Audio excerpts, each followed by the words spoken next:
Welcome back to Prime News on HLN. A lot to get you caught up on concerning the tragic murder of Chelsea King, 17-year-old who we believe, we don't have a positive idea as of yet, but we believe that her body was found in a shallow grave yesterday. And we broke that news to you right here on this program.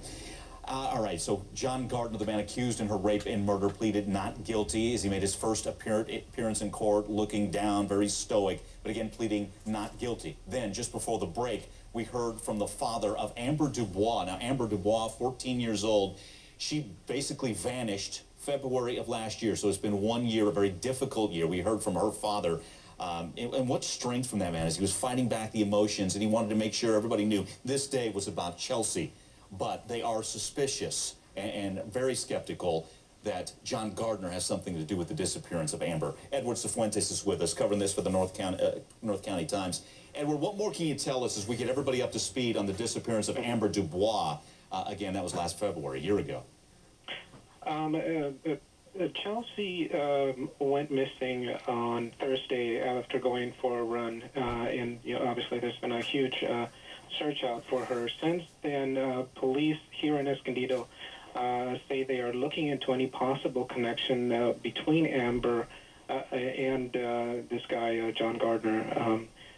He apparently lived for a time in an apartment complex a short distance from where Amber disappeared. We learned today that police have been out this week talking to neighbors in the complex where Gardner lived for some time, probably up until the January time frame.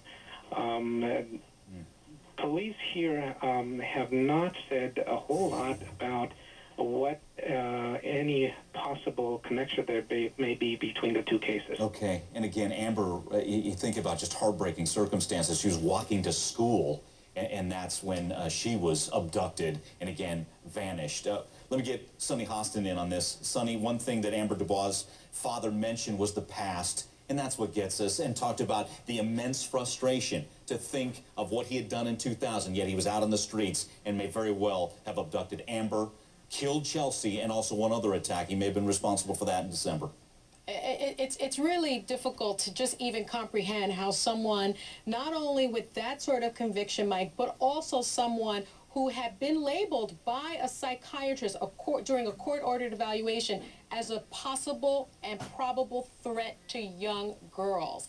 It's really stunning to me, quite frankly, that he was out. And although he was a registered sex offender, he wasn't even living where he was supposedly registered. And so certainly our system in this case broke down. Okay, when we come back, we're going to take a quick break. Mike Brooks has some new information about the attack in December and whether or not there's a strong link that John Gardner was involved in that.